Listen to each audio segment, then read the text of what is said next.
Mia, really happy to be talking to you as we were talking about before recording. I'm really curious about growth, right? So we're talking about Inovia. I'm obviously a fan of your firm, having worked for you guys a little bit in the past. So first question would be is what is most exciting about growth for you? So like kind of like why did you take the job as a first question? Like for me, I guess I can think of it as like, like for me, I see it as like a winner take most type of situation. So that's why I imagine partially the interest, but I'm curious to pick your brain on, like your interest about growth. Yeah, for sure. So, the quick story why I joined Inovia and why specifically Inovia growth team is so 5 years ago, I joined 4 years ago. 5 years ago, I didn't know much about tech and VC to be really honest. I come from a more traditional consulting and PE background. And one of my friend was actually working for another Canadian pension pool called CDPQ. And then he did a weird move switching from CDPQ to Inovia. I was like, why? You have such a great job. Why are you doing this move? He was like, hey, let's have breakfast. I need to tell you all about Inovia and also what's coming with growth. I was like, okay, what is growth? So we went to have breakfast, and then he explained to me a bit the story of Inovia, but also where the Canadian tech VC landscape was going. And it was fascinating how 15 years ago VC was still really small. It was focused on like C, Series A, and there's a lot of like big pension funds, a lot of like small seed funds, but this kind of like middle trench of like growth capital from 50 to like 200 million, it was almost unheard back in the days. And so basically, my friend was joining Inovia to build this growth practice. Once a company has product market fit, but it just really need capital to kind of growth that machine to gain that leadership positioning.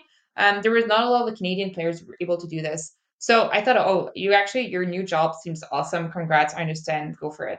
3 months after, he calls me and is like, hey, I'm actually going to launch the London office. So they need someone to replace me in Montreal. Is that something that could be of interest to you? And I was like, hell yeah.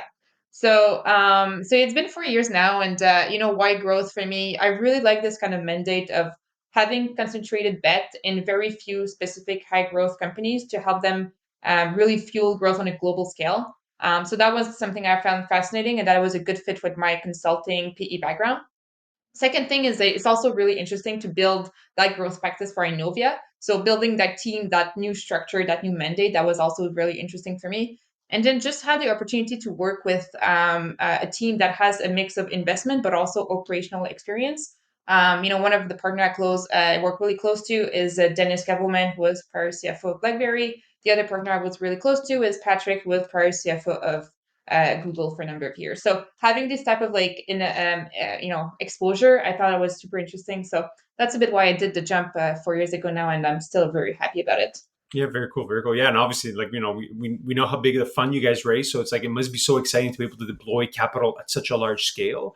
And I want to dive into a little bit of the differences, right? Because classically, venture capital is about early stage, super high risk, but growth is different. Like I said, it's much more concentrated. It's not like spray and pray. It's like concentrated bets. So that's kind of a key difference. Curious to unpack what else is different. You mentioned like I guess the big piece is bringing much more operational expertise to the table. So how does like Inovia approach the growth practice?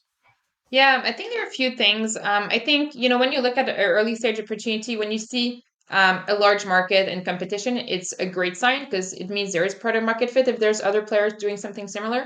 For growth, we actually need to believe like, hey, they actually have a defensible kind of moat to be able to be a category leader. So that understanding deeply, yes, market is large, but on top of that, what do they have that's unique and sustainable? That's like something really key for analysis that we do that's a bit different than early stage.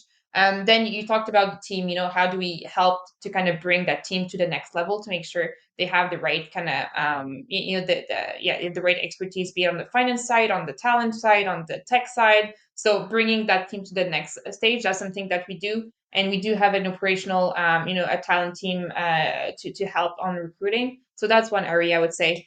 Building the team, building the kind of like defensible moat, making sure you have unit economics that are scalable. That's something that's like pretty important and I think we're going to go back to this concept. There was a lot of growth at all costs. I think with everything that's going on today, I think making sure we understand deeply the fundamentals, that's something pretty that we do pretty strong deep dives at the growth stage. So I think those like examples of three areas that are a bit different that versus very early stage bets. Yeah, you mentioned unit economics, right? So it's like the kind of soft bank approach of here, take unlimited amount of money, right? Like if we could think of the classic kind of like Uber or WeWork examples, and Yeah. then the importance of, well, actually, do we understand the unit economics at such a scale? And I kind of see this also tied into what you mentioned before about moats, right, or competitive advantage. How important is thinking about this concept, even though it's like abstract, but at a larger scale, actually it's kind of important, right? So like what will happen once we start penetrating markets where there are bigger competitors? We have to think about our advantage. Curious, do you spend a lot of time thinking about this and like obviously with your portfolio companies? Yeah, and I think like one example that I can give around this is like, so I'm the crazy one who went to investment committee on April 2020 to present the opportunity to invest in Hopper, which, like we knew that travel space was going to kind of shut down for a few months. So it was still like a bit of a risky move. But what's really interesting that Hopper did is they took that like 1 year or a bit less with like lower activity to really focus on like, hey, we have like something really interesting that has strong product market fit. And for people who are not too aware of what Hopper is they have this platform to help people buy travel tickets, like on the hotel tickets, but they also included some ancillary revenue on top with like fintech products that that able to ease of mind when people like have more flexible offers to you can price freeze your price, you can cancel without any reason. These types of products that were really top of mind for travelers. So they took the time to really fine tune these products, make sure they have unit economics that are scalable. So when the kind of volume picks up again, they are able to really push the growth machine because they know that they have really strong unit economics in terms of like take rate, gross margin. And so that's one example where, hey, they took the time to like, okay, let's breathe, make sure we have like something that's solid in terms of product market fit and unit economics. And once the volume picks up, this is where they were able to kind of like, fuel growth. And so that's one example where we were able to test both scalable unit economics and defensible moat in the long term. And they've done a really good job. Yeah, I was gonna say Hopper is like obviously one of the quintessential examples of a growth company. And like I think the public stat that I remember reading in the Globe and Mail is that despite the pandemic year, they managed to double revenue. Where if you think of like every single airline shutting down, but again goes to the foresight of having, I guess, multiple revenue streams, like going back to the fintech product. When it comes to growth, do you see it as a playbook that you think could be applied in the same way, or is it more, listen, every company's different, every market's different, so it's a really bespoke approach? I'm curious as to like how your Yeah, for philosophy. sure. And that's something that we spend quite a bit of time to to think about. And a lot of firms are either choosing the sector kind of focus or the functional focus.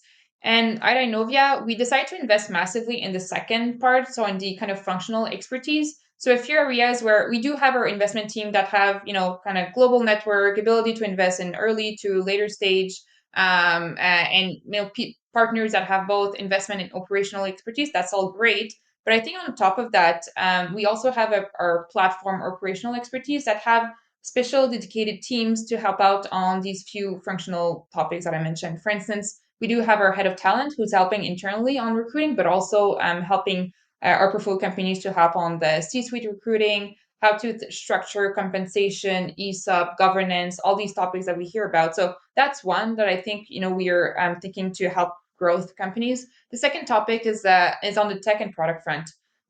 We do have our CTO, who I'm sure you've heard it a lot of the other chats that you've been doing, but building engineering teams is something that's probably top of mind for all technology companies. And so we do have our CTO in house that spends a lot of time on this topic. Another topic that I'm sure you hear a lot about is on the M&A front, both on the buy side and sell side. And I think with the environment today, we're just going to continue to see more of those. So we do have an internal corp dev team that helps portfolio companies to build these kind of corp dev teams at their level. And then I think that the other topic for later stage companies is just on the IPO readiness. Making sure you don't necessarily need to IPO, but making sure that you could, if you wanted, that you have the right processes in place in terms of like governance, finance, legal, compliance, predict, like all these things that we do have partners that have gone through this exercise. So that's another area that I think we do differ from some of the other firms. And we spent quite a bit of time with the CFOs and CEOs to kind of build that kind of IPO readiness playbook. Yeah, it's super fascinating because you're looking at it really holistically, right? There's not just one component; it's like all the main components. What do you see as the biggest mistakes that founders or entrepreneurs are like undertaking when they're in the growth mode? Like, what do you see as like a common errors to avoid? Yeah. I think on the growth at all costs, that's something that people were putting a lot of like fuel into, but make sure you understand why you're putting that fuel. Like just, and I think that goes back to my messaging around like making sure you have right unit economics before fueling a machine. So that's one thing I would say. In terms of on the talent front, I think we're still figuring out how the next kind of like phase of the world is going to look like in terms of like, remote worker compensation, like hiring like a lot are hiring higher quality people. Like all these questions right now are still kind of being figured out, but talent is definitely on top of the list in terms of like things that people are still kind of scratching their head on how to do. Do you hire really fast, but then how do you make sure that you have the right retention system? So that balance of like recruiting fast versus making sure you can retain, that's something that we see that companies have been struggling over the past kind of 12 months or so. Yeah, I think it goes to like if you're in that growth mode, it's tough to like want to like hire slow, fire fast kind of approach. You're going to want to Yeah. hire fast because it's like the market demands it. But I think it's the biggest mistake I've seen as well is like not having the right people around the table. It's common refrain. Maybe more of a fuzzy question, like how do you think about the distinction between let's say early stage and growth stage, right? So it's like technically a startup that is growing, let's say pre-Series A, is growing quickly. When do you think is the appropriate time for a startup to come, let's say, interface and call you, right? So kind of like give you the floor. Like when is it the right time? Is there a particular, let's say, revenue threshold? Is it a particular traction threshold, more let's say in terms of users or adoption? So curious as to how you think about it. Yeah, I would say so. First, it's very rare that we're going to invest. Let's say a company approaches for the Series C or D. If we haven't met the company, is it going to be really in the past? It's going to be really tough for us to kind of bring that conviction really early days. Like we take time to build those relationships to make sure that yes, we believe in what they do and we're continuing to see traction, but also on our side, like we make sure that this is a partnership that we think we can bring some value. So first, it takes time. So the earlier, the better. In terms of like when to meet, what types of like thresholds or like milestones that we're looking for. I think it will making sure that we understand the kind of value prop that they're solving, and this kind of comes into like case studies, ROI, understanding like the kind of customers, kind of traction there. So making sure you can have this data in terms of like financial metric that we're looking at. I don't think we have like a specific like hey they need to spend that 10 million AR threshold, for instance. However, usually these kind of thresholds indicate that kind of like traction in terms of like customer value add, in terms of market opportunity, in terms of also like how the team has been able to execute. So I would say yeah, team execution capabilities, making sure we understand the market opportunities, what they have to make sure they have something that's sustainable and differentiated versus the rest of the comps, making sure they have a product that we can validate that customers love and want to continue using. These are a few things that for us it's really important at the growth stage to gain comfort around, and oftentimes it comes with meeting companies way before a process and making sure we can we have time to actually build quality discussions and not just kind of like, hey, 30 minutes, like, hey, give me a data room. That's not the approach I want to aim. Yeah. What's most exciting to you? Like which part of the job that, you find the most stimulating? Is it sitting down with, like a management team and thinking about like, hey, we're at X million ARR today. We want to go to 10X that. Like which part of it is most fascinating for you? Yeah. So for me, I think that that part of like going deep into like a company to really understand what's going, what they've done and what they're thinking about in the future and how can we help, like that kind of like due diligence and building side. That's like the part of my job that I love the most. Like for instance, we just closed a new deal like two weeks ago. It's going to be announced in the next couple of weeks, and right now what I'm helping the team is like, hey, what are the collaboration areas between our two teams? And that company is really on board to have the kind of support of iNovia and the rest of the co-investors, and like building that kind of like action plan going forward after we've done the deal. That's something I find like super interesting in my job. Yeah, it's fascinating. Right? It's like having like again that operational rigor, but like then tying it to hey, like a big hairy ambitious goal. how do you think about competition? I think we'd spoken about this, like previously, about how it's a hot market. Maybe not as much, let's say, like in Q1 as markets have cooled off, but it's Yeah, still competitive, right? The good deals, they're still for competitive. sure. How do you think about closing those deals when it's a competitive market, like particularly, let's say, when the company has a global opportunity? Yeah, I would say it goes back again, but building those relationships early on, that's something really important, the way we look at the opportunities. And then the second point is I think especially with this year, choosing a partner beyond valuation is going to become even more important for these founders that are looking at the next growth rates for them. So that's why I think the Inovia platform, in addition to the capital for sure that we can provide in the long term, but having these type of like special teams that can help out on specific topics to kind of really build the global machine. I think that's something that can where we can really differentiate it for some versus some of the other players, and actually partner with some of the other competitors that we are seeing. We've been doing some co-lead investment when it makes sense, when we do have both like different type of value add, and those partnerships can work also really well. Yeah, yeah. There's particularly when it's a much bigger round, like $100 million round, like there's room for multiple players to Yeah. participate. Like which earlier stages a little bit different, right? Like it's a little bit more competitive. What's the most exciting area that you're looking at? Like, is it like a market opportunity or a type of technology that just you're excited about? Yeah, I think at Inovia, and so if I'm joining, it's probably because of my personality, but there are two things that I spend a bit more time.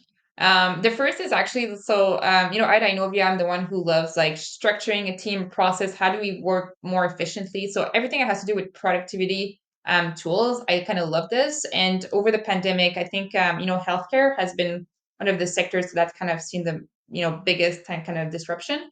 And that's why I spent quite a bit of time on productivity software in healthcare. For instance, two bets that I was pretty involved in. One is called AlayaCare, which is a workforce management system for home caregivers.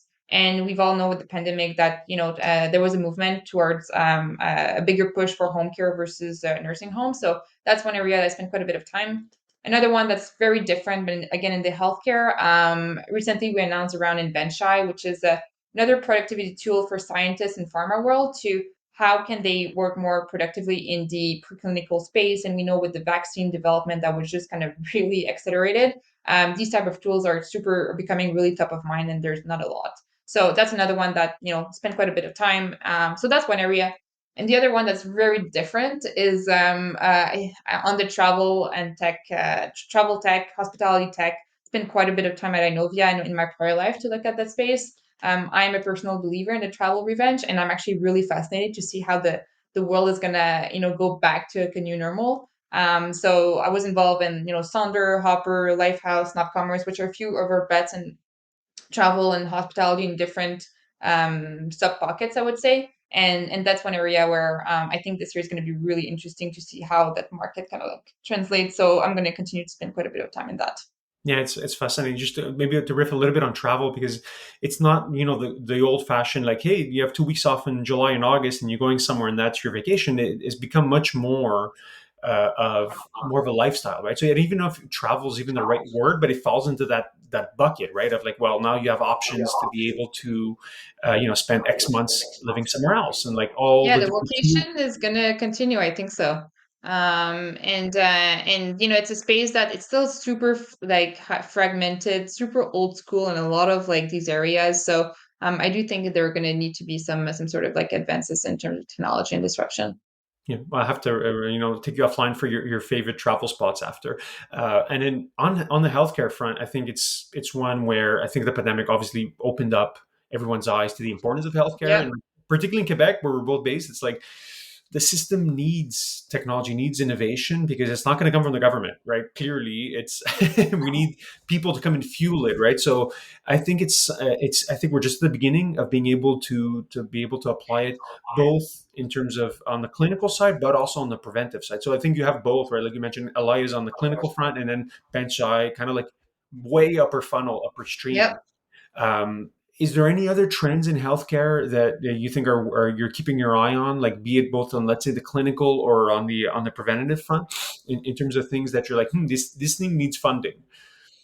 Yeah, well, I think there are a lot of pockets right now that needs funding. The few that we spend a bit of time is in terms of like it would be amazing to find a tool that can actually there's so many disconnections between like hospital clinics, like patients, like doctors, like having this type of like tool that can sync all these systems together. That's I think is still yet to be seen. I'm not sure if it's going to happen one day, but that's one thing that we look at a few solutions that we're trying to solve this problem. We're also investor in Go Forward, which is a company in the US that has it's more on the it's closer to the consumer side, I would say, versus the enterprise side. So that's another area that we do spend a bit of time sometimes. So those would be, I think we're very early days to see, trends and disruption in healthcare. I'm really hoping that people are continuing to push in that sense. Yeah, me and you both on that one.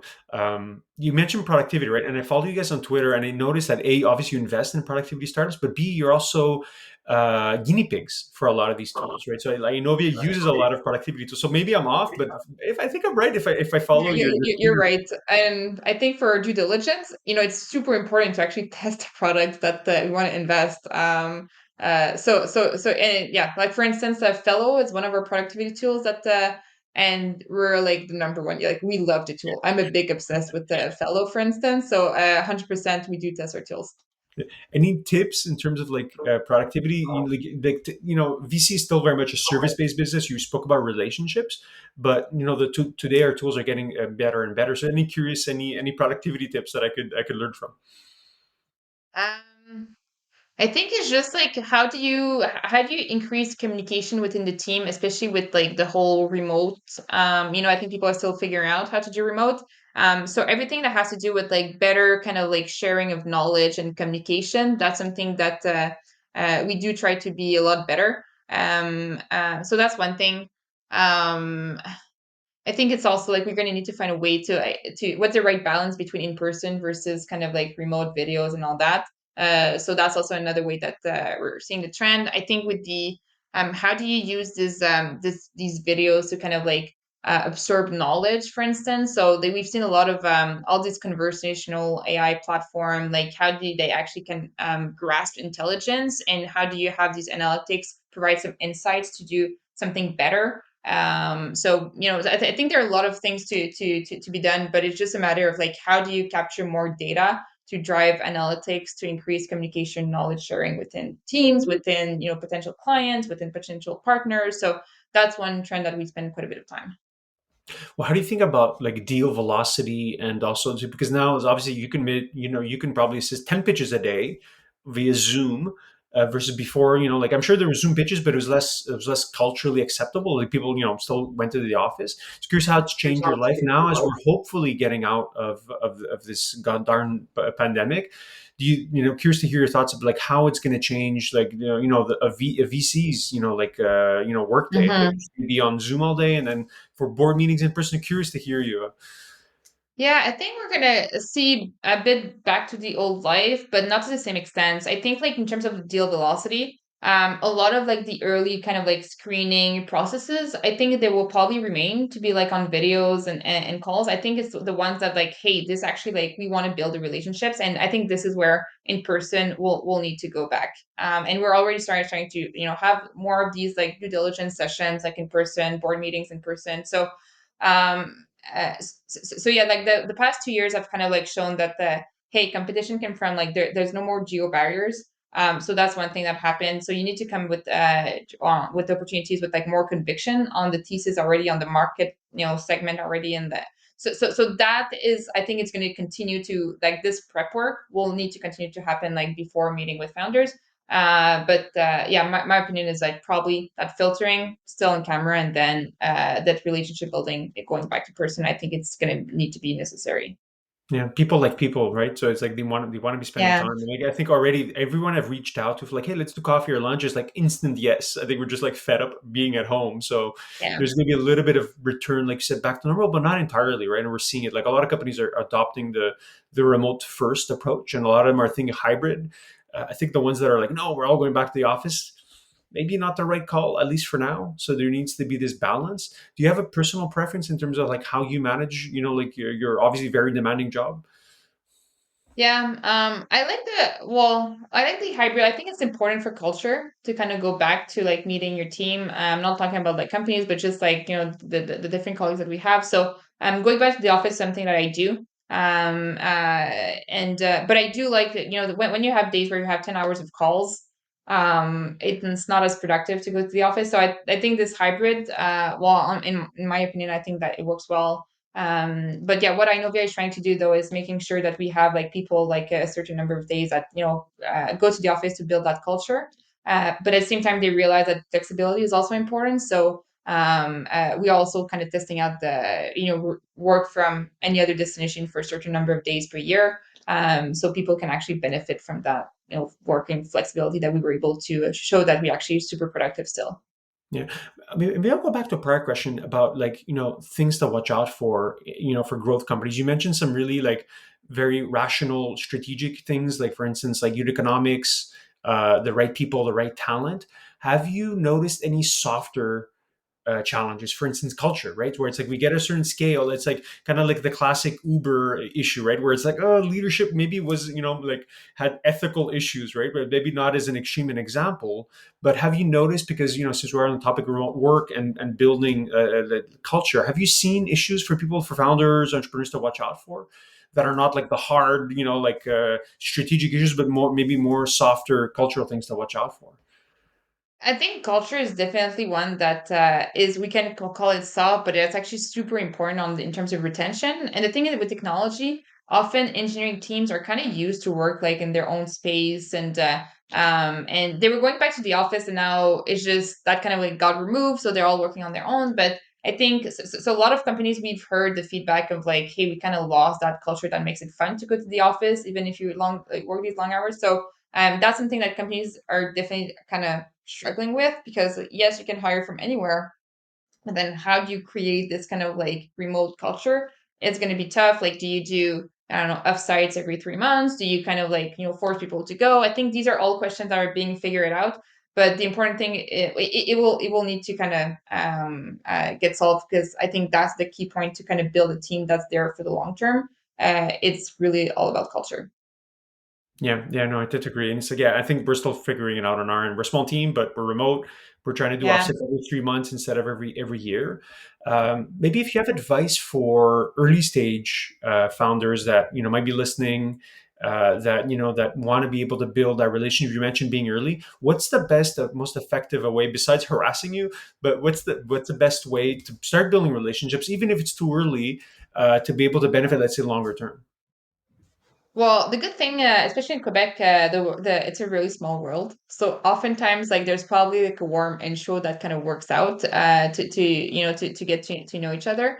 Then making like, especially if like this is like a company is a space that Inovia has some expertise, or functional expertise, industry expertise. That's something that really we'd love to hear more about what the founders are doing and what their problem they're solving. So in terms of like, yeah, that expertise that's going to resonate.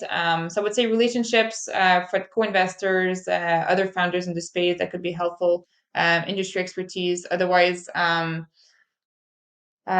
mean, we're happy to learn more about different people. So I would think like I think events are going to start again as well. So that's going to be another way that to kind of meet new folks that they're building something unique. Few techniques. I hope so. I hope so. Yeah, like I said, events are coming back.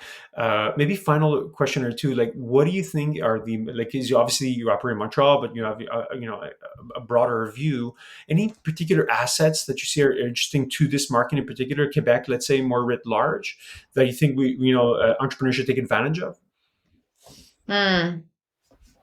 In Quebec specifically. We're always comparing ourselves to, I think, to other markets. We kind of inferiority complex sometimes. I think we have a lot of good assets. We're curious to hear, from where you sit, because you're seeing a lot of these interesting deals come in. Hey, actually, we have good talent pool or X type of tech that we're working on. So curious if you had an answer. Obviously, if not, all good. Yeah, I think on in Quebec, I mean, we do have a lot of like in university engineering. So that's not necessarily on industry expertise, but in terms of how to build engineering team, we have something unique that we should benefit.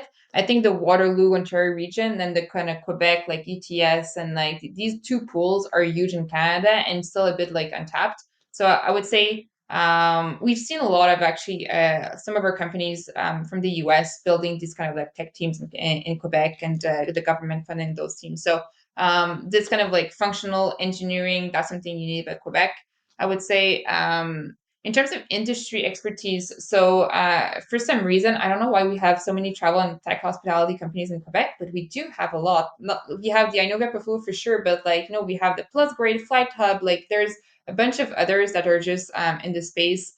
And I think we're going to see also like all these growth companies. We're going to see that kind of like the diaspora coming from these companies as well. For instance, in the Lightspeed and the POS payment space, we've seen other companies kind of like surging from this.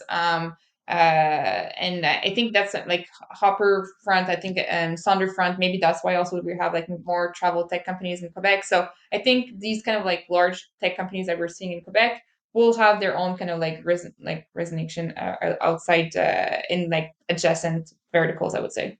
Yeah, it's fascinating. A lot of people talk about like the Shopify mafia right out of Ottawa, but we're going to see, the Lightspeed and Hopper mafia as well, right? Like people that have, exited and like have a bit of fun, and they're going to start wanting to build the next thing. So yeah, fascinating to watch. And I think obviously you guys are in good space because you guys help build some of these like, like very, very epic companies here in Montreal. I guess, Mia, I could pick your brain for another hour or two, but to be respectful of your time, maybe final closing question is if people want to reach out, connect, learn more about you and the work that you're doing, what's the best way? Yeah, I'd love to. I love to meeting new people. So I guess, I'm going to say the traditional LinkedIn works really well with me. I'm usually pretty responsive, so feel free to send me a note on LinkedIn if you want to pick my brain about, travel tech, growth equity, VC tech. Yeah, happy to meet new folks. Awesome. Merci beaucoup, Mia. Thank you.